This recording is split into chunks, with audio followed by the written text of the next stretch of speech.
होली की कथा बच्चों को ये वीडियो ज़रूर दिखाइएगा। बहुत समय पहले हिरण्यकश्यप नाम के राक्षस ने ब्रह्मदेव की तपस्या करके उनसे वरदान मांगा। ब्रह्मदेव, मुझे वरदान दो कि मैं हमेशा अमर रहूं। ब्रह्मदेव बोले, मैं तुम्हें ये वरदान नहीं दे सकता। जब ब्रह्मदेव ने अमरता का वरदान देने से मना कर दिया तो हिरण्यकश्यप ने दूसरा वरदान मांगा। ब्रह्मदेव, मुझे वरदान दो कि मुझे संसार में रहने वाला कोई भी जीव जंतु, राक्षस और देवी देवता और मनुष्य मार नहीं पाए। साथ ही मैं न दिन में मरूं न रात के समय, ना ही पृथ्वी पर और ना ही आकाश में, ना तो घर के अंदर ना ही बाहर, ना ही शस्त्र से मरूं ना ही अस्त्र से।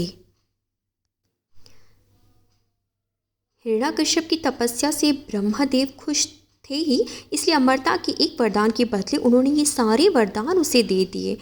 इसे पाकर उसने हर जगह तबाही मचानी शुरू कर दी। उससे सिर्फ मनुष्य ही नहीं, देवता भी परेशान रहने लगे। वो अपनी शक्ति से दुर्बलों को सताने लगा। हिरण्यकश्यप से बचने के लिए लोगों को उसकी पूजा करनी पड़ती थी। भगवान की जगह जो हिरण्यकश्यप की पूजा करता वो उसे छोड़ देता, और जो उसे भगवान मानने से मना करता वो उसे मरवा देता या अन्य सज़ा देता।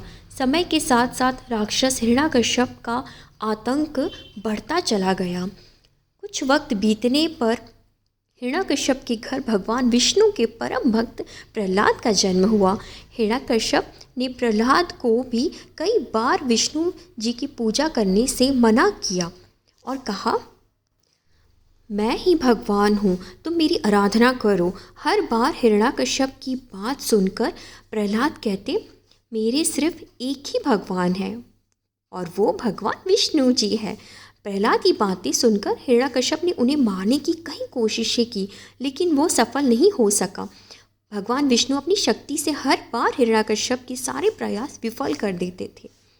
एक दिन हिरण्यकश्यप के घर उसकी बहन होलिका आई। होलिका को आग में न जलने का वरदान प्राप्त था। उसके पास एक कंबल था जिसे लपेटकर अगर वो आग में चली जाए तो आग उसे जला नहीं सकती थी। हिरण्यकश्यप को अपने बेटे से परेशान देखकर होलिका ने कहा, भैया, मैं अपनी गोद में प्रहलाद को लेकर आग में बैठ जाऊंगी, जिससे वो जल जाएगा और आपकी परेशानी खत्म हो जाएगी। हिरण्यकश्यप ने इस योजना के लिए हामी भर दी। उसके बाद होलिका अपनी गोद में प्रहलाद को बैठाकर आग पर बैठ गई। उसी वक्त भगवान की कृपा से होलिका का कंबल प्रहलाद के ऊपर आ गया और होलिका जलकर खाक हो गई। प्रहलाद एक बार फिर से प्रभु विष्णु की कृपा से बच गए। आग में जिस दिन होलिका जलकर भस्म हो गई थी, उसी दिन को आज तक होलिका दहन के नाम से जानते हैं। इसे बुराई पर अच्छाई की जीत के रूप में देखते हुए होलिका दहन के अगले दिन रंगों से होली खेली जाती है। दोस्तों, बुराई कितनी भी ताकतवर क्यों ना हो, लेकिन एक दिन अच्छाई की ही जीत होती है। इसी वजह से हमेशा बुराई का मार्ग छोड़कर अच्छाई का मार्ग ही अपनाना चाहिए। जय हरि विष्णु, जय लक्ष्मी नारायण, जय ब्रह्मा विष्णु शिव जी।